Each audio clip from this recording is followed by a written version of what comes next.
Dalam riwayat yang lain bahwa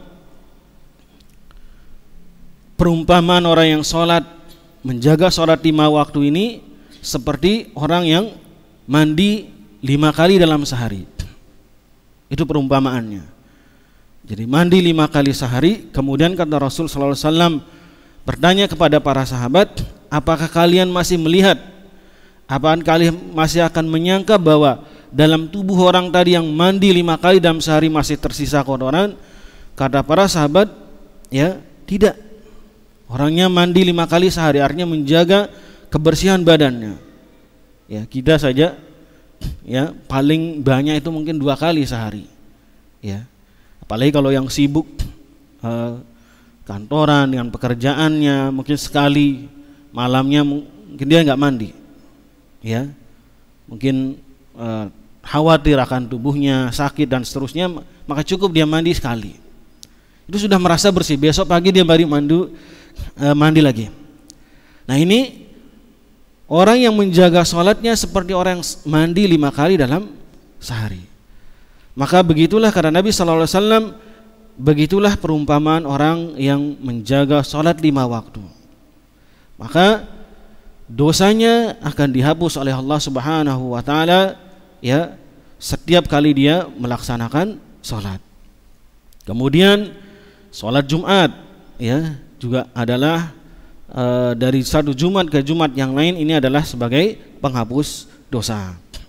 Kemudian dalam riwayat yang lain disebutkan juga bahwa al-musibah, ya, musibah dan ujian dari Allah Subhanahu wa Ta'ala yang ada pada diri kita, maka ini juga termasuk salah satu yang bisa menghapus dosa.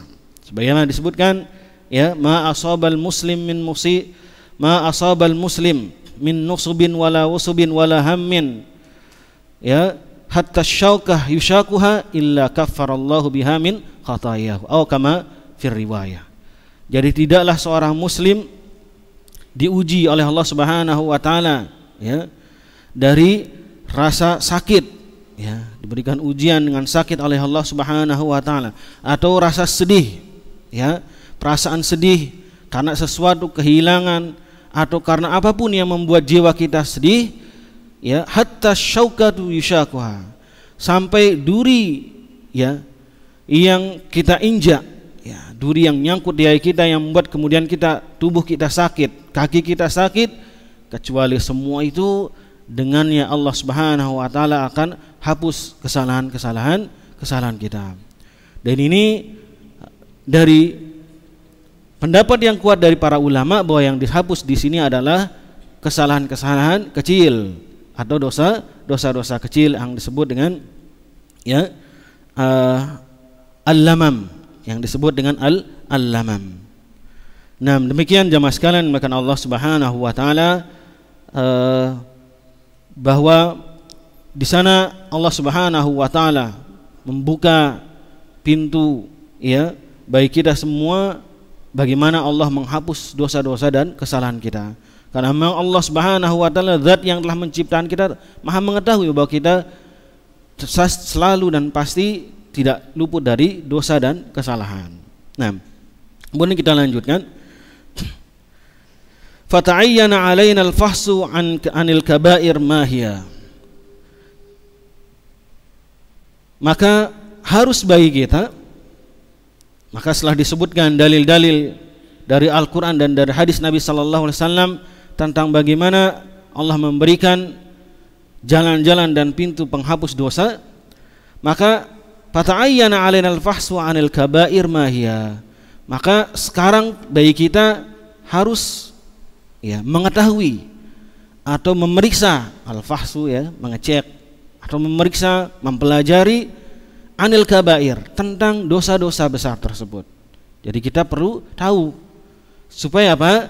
Likai yatajannabuhal muslim, supaya seseorang bisa menjauhi dosa-dosa besar tersebut. Kita harus tahu, ya, apa dosa-dosa besar, ya, yang telah diharamkan di dalam agama kita. Supaya apa? Supaya kita bisa menjauhinya. Bagaimana kita bisa menjauhi dosa besar sementara kita nggak tahu mana saja yang termasuk dosa besar? Sebagaimana yang telah disebutkan kemarin bahwa kita mengetahui keburukan, ya, arabtus syarra la li syarri. Kita mengetahui, ya, berusaha mengetahui keburukan bukan untuk berbuat buruk, bukan untuk berbuat maksiat, walakin littawaqih, akan tetapi untuk menjauhinya. Fawajadnal ulama qad ikhtalafu fiha, maka kita dapati para ulama, ya, kata beliau di sini Imam Az-Zahabi rahimahullah, kita dapati para ulama berbeda, ya, berbeda dalam masalah ini, ya, tentang apa itu dosa besar. Faqila sab', maka sebagian di antara mereka ada yang mengatakan bahwa dosa besar itu ada 7, ya. Wahtajju biqaulihi sallallahu alaihi wasallam, dan mereka berdalil, nah, para ulama yang mengatakan bahwa dosa besar ini ada 7, mereka berhujjah, ya, berdalil dengan sabda Nabi sallallahu alaihi wasallam, ya, dalam hadis, ya, dalam sebuah hadis yang di situ cukup masyhur, ya, kata beliau sallallahu alaihi wasallam, ijtanibus sab'al mubiqat, ijtanibu as-sab'al mubiqat, jauhilah, ya, jauhilah oleh kalian 7 dosa besar yang al-mubiqat, yang membinasakan. Fa dzakara syirk wa sihr wa qatlan nafs wa akla malal yatim. Dan di sana, di dalam 7 dosa besar yang disebutkan di hadis ini, disebut di situ di antaranya adalah asyirk, ya, kesyirikan, wasihr, dan juga sihir. Nah, ini jamaah sekalian yang dimuliakan Allah Subhanahu wa taala, selain kesyirikan kemudian ada sihir. Sihir ini termasuk dosa besar yang banyak, ya, orang bermudah-mudahan dengan perkara sihir. Dan sihir ini kalau kita lihat di pembahasan kitab tauhid banyak sekali bentuknya, ya. Sihir, ya, memalingkan orang, kemudian sihir yang mengundang orang yang asalnya tidak suka kemudian jadi suka, kemudian sihir yang memisahkan antara az-zaujain, antara suami dan istrinya, kemudian sihir yang membuat orang lumpuh, atau bahkan sampai sihir yang menyakiti orang sampai meninggal, ya. Dan ini banyak, ya, banyak orang yang bagus-bagus keadaannya kemudian kena sihir, kemudian tidak bisa berbuat apa-apa, lumpuh kakinya, lumpuh anggota tubuhnya, sudah dicari berobat kemana-mana tapi gak bisa, ya, ini kena sihir sampai dia meninggal, waliyadzubillah. Maka pantaslah sihir ini dikategorikan di hadis ini sebagai dosa besar, karena akibat yang ditimbulkan oleh sihir ini sangat besar, ya, sampai orang lumpuh, sampai orang meninggal, ya, hanya karena mungkin kebencian, hanya karena perselisihan dalam perkara dunia, sehingga orang dengan mudah, ya, mengambil langkah dari sihir. Fadzakara syirik wa sihir, kemudian beliau di sana sebutkan di 7 dosa besar ini yang membinasakan, di sana syirik, kemudian sihir, wa qatlan nafs, membunuh jiwa, ya, membunuh jiwa juga adalah dosa besar, ya, bukan perkara yang mudah kita menumpahkan darah manusia, terutama darah sama kaum muslimin, dosa besar, bukan untuk bermudah-mudahan, ya. Maka di dalam Islam, ya, dia punya ancaman khusus, dia punya hukuman khusus, itu di dunia, belum lagi di akhirat. Di dunia hukumannya orang yang membunuh dengan sengaja dan terbukti dengan bukti-bukti yang jelas, maka hukumannya secara syariat Islam boleh dikisos, dibunuh juga. Kalau dia terbukti dengan sengaja, membunuh dengan sengaja, dengan bukti yang kuat, ada saksi, maka dia juga dibunuh. Supaya apa? Supaya nama dalam kisos itu hayatun liulil albab, ada kehidupan, menjaga kehidupan, menjaga nyawa orang, supaya orang tidak bermudah-mudahan dengan nyawa. Nah, kalau diterapkan kisos tadi, orang akan hati-hati, dia akan takut, tidak bermudah-mudahan, kemudian karena emosi yang tidak terkontrol, kemudian di situ dia godaan syaitan dan segala, nah, ada kesempatan, ada alat, ya, kemudian dia bunuh saudaranya, dia bunuh kerabatnya dan seterusnya, ini hanya mengikuti emosi sesaat yang tidak terkontrol. Jadi ketika dengan kisos ini jamaah sekalian maka Allah Subhanahu orang akan berhati-hati. Itulah yang dimaksud walakum fil qisasi hayatun liulil albab. Dan bagi kalian di dalam hukum kisos itu terdapat kehidupan. Artinya apa? Menjaga hidup orang. Orang tidak bermudah-mudahan kemudian di dalam menumbangkan nyawa sesama. Nah, maka itu juga termasuk dosa besar. Wa akla malal yatim, dan memakan harta anak yatim. Ya, ini juga termasuk dosa besar. Ya, memakan harta anak yatim bukan adalah perkara kecil, tetapi termasuk dosa besar yang diancam oleh Allah Subhanahu wa taala. Ya, banyak sekarang orang mengumpulkan tabarruat, mengumpulkan masyru' ya untuk donasi buat anak-anak yatim, dan ini tentunya harus dijaga amanahnya. Kalau memang itu untuk anak yatim, kita berikan untuk haknya untuk anak yatim. Kalau misalnya di situ untuk badan panitianya ya secukupnya.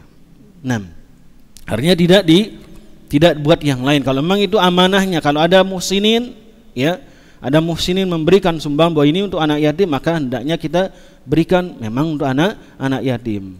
Nah, karena bahaya di sini jamaah sekalian maka Allah Subhanahu wa taala termasuk dosa besar. Wa aklar riba. Nah, ini juga. Dan termasuk di antara dosa besar adalah memakan harta riba. Ini salah satu dosa yang dilaknat oleh Allah Subhanahu wa taala. Dalam hadis Nabi sallallahu alaihi wasallam disebutkan la'anallahu akilur riba wa mukiluh wa katibahu wa syahidaihi. Allah melaknat orang yang memakan harta riba. Wa mukilu, dan orang yang memberikannya, orang yang mempermudah orang mendapatkan harta riba, dia juga diberikan laknat, di ancaman dari Allah Subhanahu wa taala.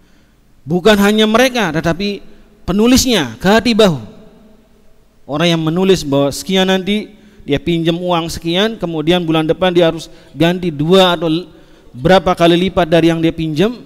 Ini juga yang mencatatnya juga kena ancaman di dalam syariat kita. Bahkan wasyahidai, bahkan kedua saksinya, kalau ada di situ ada saksi ya kita deal, ini jadi saksi, juga saksi diancam karena dalam akad perkara riba. Ini menunjukkan bahwa riba termasuk dosa besar, dan banyak rinciannya riba dalam muamalat di zaman kita sekarang. Ya, hendaknya kita berhati-hati. Nah, wat tawalli yaumaz zahf, kemudian lari dari medan peperangan yang sedang berkecamuk. Ini juga dosa besar. Ya, wa qadhfal muhsanat, dan menuduh, memberikan tuduhan kepada perempuan yang baik, telah melakukan dosa atau perkara murka. Ya, menuduh perempuan yang baik dituduh melakukan dosa. Nah, ini adalah juga tuduhan-tuduhan yang tidak berdasar kepada orang yang baik, perempuan yang baik, kemudian diberikan tuduhan-tuduhan yang tidak pantas, terutama perempuan, tuduhan-tuduhan keji, maka ini juga termasuk dosa besar. Tadi ini satu pendapat jamaah sekalian karena Allah Subhanahu wa taala, yang pendapat yang pertama mengatakan 7. Bahwa dosa besar itu ada 7. Dalilnya tadi hadis yang kita bawakan. Wa ja'an ibni Abbas radhiyallahu anhuma, dan datang dari sahabat, ada pendapat. Ada pendapat yang lain dari sahabat Ibnu Abbas radhiyallahu anhuma, qala, beliau berkata, hiya ila sab'in aqrab minha ila saba'.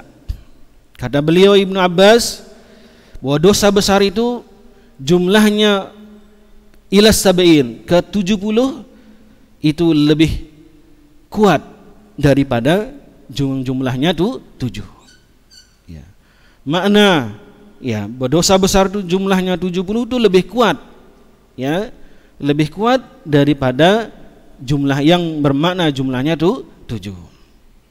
Maka kata beliau Imam Az-Zahabi rahimahullah, wa sadaqa wallahi Ibnu Abbas. Akhirnya beliau membenarkan dan memilih pendapat Ibnu Abbas radhiyallahu anhu.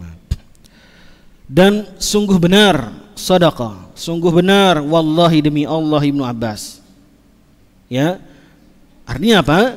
Artinya benar pendapat beliau yang mengatakan bahwa jumlah dosa besar itu jumlahnya 70 itu lebih kuat dibandingkan dengan yang mengatakan jumlahnya itu 7. Wal hadits fama fihi hasrul kabair. Dan di dalam hadis, ya, dalam hadis yang mana maksudnya? Hadis yang ijtanibus sab'al mubiqat. Jauhilah oleh kalian 7 dosa yang membinasakan.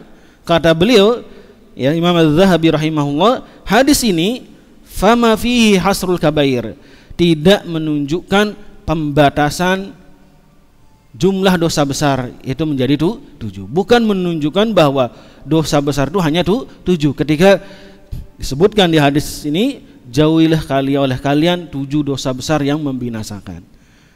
Ya. Jadi hadis ini tidak menunjukkan pembatasan bahwa dosa besar itu hanya jumlahnya ada 7.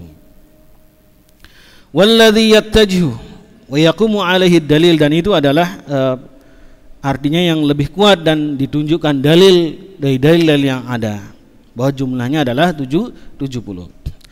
Anna man irtakaba hauban min hadhil idham, ya, bahwasanya barang siapa yang terjatuh, bahwasanya siapa saja yang terjumus ke salah satu dari perkara ini, pada dosa besar ini, maka dia termasuk telah melakukan atau terjatuh ke dalam dosa besar. Ya. Mimma fihi haddun fid dunya.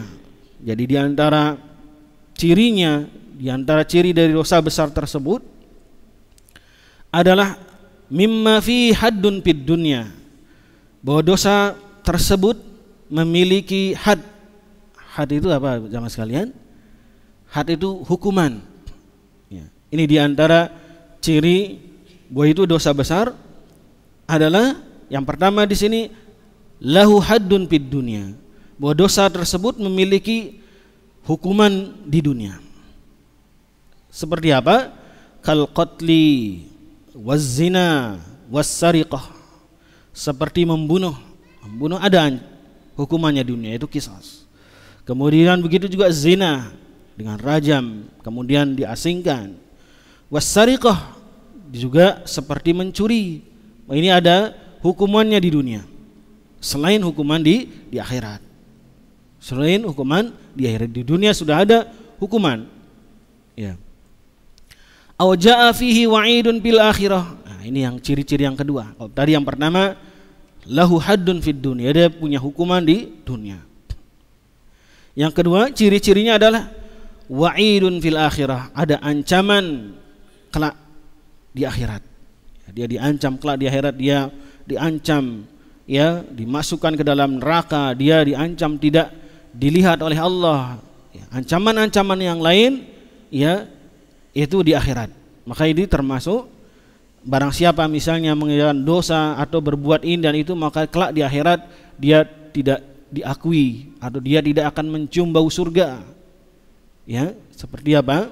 Dalam riwayat yang menyebutkan, ya, bahwa ada 2 yang tidak pernah dilihat. Jadi tidak mencium bau surga, sementara bau surga itu sudah tercium dari jarak sekian dan sekian.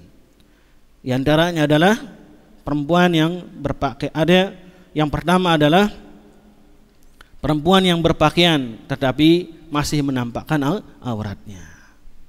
Dalam istilah sekarang berpakaian tetapi seperti tidak berpakaian. Ya. Maka ini berjalan dengan lenggak-lenggok. Nah, ini juga termasuk dosa besar yang ada ancaman di kelak di akhirat. Ya. Kemudian orang yang memukul, ya, membawa kayu, kemudian tugasnya untuk menghukum manusia, menyiksa manusia, maka ini juga termasuk orang yang tidak mencium, diancam tidak mencium bau surga. Ya. Tukang pukul, ya, tukang siksa. Kalau ada zaman misalnya zaman sekarang, dia kemana-mana dia bawa kayu hanya untuk menyiksa orang, menzolimi manusia dan seterusnya, maka seperti ini termasuk yang diancam, ya, tidak akan mencium bau surga. Maka ketiga ancaman seperti ini ancaman tidak akan mencium bau surga. Makanya ini ciri bahwa itu adalah dosa besar.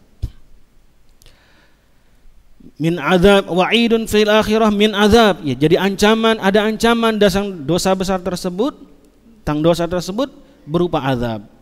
Ya, ancaman di akhirat berupa azab, siksa. Wa ghadab atau kemurkaan Allah. Au tahdid atau ancaman, au la'an atau la'anat. Wah, barang siapa berpindah Allah akan melat seperti tadi riba, la'anallahu akilu riba wa mukilu wa katibahu wa syahidai. Ini menunjukkan bahwa dosa tersebut adalah dosa besar. Aw la'ana, ya, aw lu'ina fa'iluh, atau dilaknat pelakunya, ya, ala lisani nabiyina Muhammad sallallahu alaihi wasallam, melalui lisan Nabi kita sallallahu alaihi wasallam. Ya, ada laknat di situ. Di dalam disebutkan bahwa di hadis Nabi Allah melaknat perbuatan ini, maka itu adalah ciri dosa besar. Fa inna kabirah walabud, maka ketika dengan ciri-ciri yang disebutkan tadi, maka menunjukkan bahwa dosa-dosa tersebut adalah dosa besar. Ma'at taslim dzalik anna ba'dal kabair akbar min ba'd. Dan perlu kita mengetahui bahwasanya dosa besar itu bertingkat-tingkat. Ya, bahwa dosa besar itu, al-kabair itu, jamaah sekalian, bertingkat-tingkat. Ya.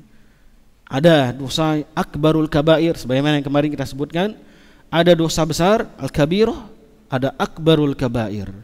Ada dosa besar yang paling besar. Ada tingkat-tingkatannya. Nah, ala tara annahu sallallahu alaihi wasallam adda syirk minal kabair ma anna man irtakabahu mukhalladun finnar. Karena Nabi sallallahu alaihi wasallam, ya, karena Nabi sallallahu alaihi wasallam menyebutkan bahwa kesyirikan ini sebagai kabirah, sebagai di antara al-kabair. Nabi menyebut di hadis ijtanibus sab'ul mubiqat, jauhilah oleh kalian 7 dosa besar yang membinasakan. Di sana Nabi sallallahu alaihi wasallam menyebut kesyirikan. Padahal kesyirikan itu, ya, pelakunya mukhalladun finnar. Kesyirikan itu pelakunya kekal di neraka. Ya. Kekal di neraka kalau dia tidak bertobat. Artinya pelakunya ketika mati di atas kesyirikan, dia tidak bertaubat, dia tidak kembali ke jalan Allah, masih di dalam akhir-akhir hayatnya dia masih pergi minta kepada kuburan. Dia di akhir hayatnya masih taruh batu, ya, boneka atau batu, ya, batu yang di sana disembah, ya. Karena ada, ya, di kampung-kampung ada dia batu, dia pungut dari sungai. Dia lihat batu terus aneh bentuknya, ya, seperti kan orang kita kalau lihat benda yang asing tuh seperti lama-lama kita ini kayak wajah manusia, ya, kayak wajah. Akhirnya karena bentuknya unik dibawa. Kemudian ini karena kejahilan tentunya, ya, karena kejahilan, kemudian tidak tahu tentang tauhid dan kesyirikan, maka dia bawa, kemudian dianggap itu sebagai sesembahan. Karena dia lama-lama dipandang ini kayaknya bukan sesuatu yang luar biasa. Ini terjadi di beberapa tempat seperti tadi, ya, terutama yang jauh dari dakwah tauhid. Nah, maka ketika Nabi sallallahu alaihi wasallam, ya, memasukkan syirik ini sebagai al-kabirah, dosa besar, padahal pelakunya itu mukhalladun finnar, kekal di neraka kalau dia tidak bertaubat atau mati di dalam kesyirikannya. Ya. Wala yughfar lahu abadan, dan Allah tidak akan mengampuni dosa kesyirikan. Ya, sebagaimana jelas di dalam firman Allah Subhanahu wa taala, innallaha la yaghfiru an yushraka bihi wa yaghfiru ma duna dzalika. Sesungguhnya Allah tidak akan mengampuni dosa syirik. Ya, syirik ini jamaah sekalian, maka Allah Subhanahu wa taala adalah pelanggaran terhadap hak Allah. Ya, pelanggaran terhadap hak Allah, kezaliman yang paling besar. Innasyirka la zulmun azim. Ya, kesyirikan adalah kezaliman yang sangat besar. Bagaimana dia dikatakan kezaliman? Jadi yang berhak untuk kita ibadahi, kita sudah diciptakan, kita sudah diberikan kesehatan, kita sudah diberikan rezeki, kita sudah dipermudah urusan kita, kemudian kita menyembah selain Allah. Ini kezaliman. Yang semestinya kita beribadah itu untuk apa? Kepada Allah. Karena Allah yang menciptakan kita, Allah yang menghidupkan kita, Allah yang memberikan kita rezeki, Allah yang mempermudah urusan kita. Ya, menciptakan segala sesuatu yang ada pada diri kita, Allah. Maka yang berhak untuk kita ibadah, yang berhak untuk kita sembah Allah. Tapi ketika Allah ya melihat ada seorang hamba, ketika seorang hamba ya beribadah kepada selain Allah, berdoa kepada selain Allah, ini kezaliman. Ini bentuk zalim. Ada zalim itu menempatkan sesuatu bukan pada tempatnya, itu makna zalim. Ya, meletakkan sesuatu bukan pada tempatnya, yang semestinya ya gelas ini ditempatkan tempat yang bagus supaya tidak jatuh, tidak pecah, airnya diam. Tapi ketika taruh di tempat yang bundar, di atas bola misalnya, yang di sana sangat rawan dia jatuh, sangat rawan dia diinjak, ini menaruh sesuatu bukan pada tempatnya. Maka begitulah kesyirikan. Kenapa kesyirikan dikatakan sebagai kezaliman yang sangat besar? Ibadah yang semestinya harus kita persembahkan kepada Allah yang telah memberikan kita segala sesuatunya, tapi malah kita berikan kepada selainnya. Ya, maka ini jamaah sekalian dimuliakan Allah Subhanahu wa taala, bahwa tegas di ayat ini, dalam surat An-Nisa ayat 48 ini, bahwa tegas sungguhnya Allah Subhanahu wa taala tidak akan mengampuni ya dosa kesyirikan dan akan di sini. Ini sebagai ketika Allah Subhanahu wa taala menyampaikan bahwa Allah tidak akan mengampuni dosa kesyirikan. Ya, ini ancaman. Wa yaghfiru ma duna dzalik. Tetapi Allah akan mengampuni dosa yang lain, dosa selain kesyirikan.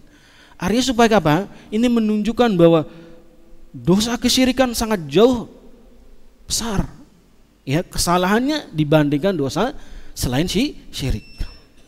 Dibandingkan dosa selain syirik. Supaya apa? Supaya kita bisa melihat bahwa ketika ini adalah kesyirikan, bahwa ini bukan main-main. Ini bukan perkara mudah dibandingkan dosa selain kesyirikan. Kenapa? Karena di ayat ini tegas Allah tidak akan ampuni dosa kesyirikan, tapi Allah mengampuni dosa selainnya. Jamaah sekalian bukan Allah Subhanahu wa taala. Kalau kita secara peraturan, adik-adik, anak-anak sekolah misalnya, kalau kalian misalnya melanggar peraturan ini, ada kategorinya, pelanggaran A. Kalau kalian melanggar peraturan A, ini hukumannya sekian. Misalnya kalian ada hukuman skor misalnya. Ya. Ini tidak dimaafkan. Tapi kalau yang lain dari ini, artinya ini ada misalnya 4 poin ini pelanggaran. Kalau kalian adik-adik sekalian melanggar peraturan ini, itu tidak ada hukuman. Tidak ada apa? Tidak toleran. Kalian diskor. Atau kalian misalnya nanti diberikan surat panggilan atau misalnya atau apa. Tapi kalau yang lain, pelanggaran lain, itu tidak mengalah. Ini menunjukkan apa jamaah sekalian karena Allah Subhanahu wa taala? Ini gambaran bahwa Allah Subhanahu wa taala membedakan antara dosa syirik dengan dosa yang lain. Bahwasanya dosa syirik itu besar, bukan perkara main-main. Ya. Tetapi di dalam hadis Nabi sallallahu alaihi wasallam beliau ya memasukkan di situ bahwa kesyirikan adalah termasuk dosa besar. Nah, ini menunjukkan apa? Bahwa dosa besar itu bertingkat-tingkat, tidak satu, tidak sama, tidak setara kedudukannya. Ada al-kabirah, dosa besar, ada akbarul kabair, ada dosa besar yang paling besar. Kemudian di hadis yang lain, di dalam ayat yang lain, Allah Subhanahu wa taala berfirman, innahu may yusyrik billah faqad harramallahu alaihil jannah. Ini ancaman yang tegas ya di dalam Al-Qur'an, bahwasanya man yusyrik billah, siapa saja ya yang menyekutukan Allah, faqad harramallahu alaihil jannah, maka sungguhnya Allah telah haramkan baginya surga. Ini jelas jamaah sekalian, ancaman yang keras supaya kita berhati-hati dari kesyirikan ya. Kalau dosa syirik itu diampuni kalau dia tidak bertaubat, karena dosa kesyirikan diampuninya dengan bertaubat, dan bertaubat itu kita tahu, bertaubat dengan meninggalkannya sejauh-jauhnya, kita berazam tidak akan kembali terjatuh ke dalam perkara tersebut, taubat ya. Kalau dosa yang lain itu masih bisa diampuni, Nah, maka di sini jelaskan may yusyrik billah ya, di surat Al-Maidah ayat 72, barang siapa yang menyekutukan Allah, faqad harramallahu alaihil jannah. Itu ancaman yang sebesar-besar ancaman ya. Siapa kiranya ya yang mau diancam, diharamkan baginya surga, dan ini jelas ayat Al-Qur'an ya. Siapa yang menyekutukan Allah, maka Allah haramkan baginya surga. Karena tadi jamaah sekalian, kesyirikan itu adalah telah pelanggaran terhadap hak Allah Subhanahu wa taala. Wala budda minal jam'i bainan nusus, dan tadi jamaah sekalian bukan Allah Subhanahu wa taala ketika di sana disebutkan di sini oleh Imam Az-Zahabi rahimahullah berapa ciri-ciri dari dosa besar. Ada di antara cirinya adalah ketika dosa tersebut ada hukumannya di dunia ya, seperti tadi disebutkan kal qatli waz zina was sariqah, atau ciri yang lain adalah dia memiliki ancaman di akhirat, ancaman berupa azab, ancaman berupa murka Allah, atau tahdid ya, ancaman-ancaman yang di situ merupakan ancaman yang keras pada pelakunya, bahwa ini adalah termasuk dosa besar. Dari sekian banyak tadi yang disebutkan ciri-cirinya, wala budda minal jam'i bainan nusus, kata beliau rahimahullah, maka dari sini kita harus al-jam', kita harus mengumpulkan di antara nas-nas ya yang ada. Artinya nas-nas yang ada kita kumpulkan bahwa untuk menentukan, mengetahui bahwa itu termasuk dosa besar. Karena ada yang mengatakan bahwa dosa besar itu adalah yang punya hukuman di dunia, ada yang mengatakan bahwa dosa besar itu yang memiliki ancaman di akhirat ya, dan seterusnya. Maka kita kumpulkan ya, caranya mengumpulkan dalil nas yang ada, kemudian kita bisa melihat bahwa itu adalah dosa besar atau tidak. Kemudian kata Nabi sallallahu alaihi wasallam, ala unabbiukum bi akbarul kabair. Ya, tidakkah, maukah aku kabarkan kepada kalian ya akbarul kabair, dosa besar yang paling besar? Qalaha thalathan. Nabi mengucapkan 3 kali.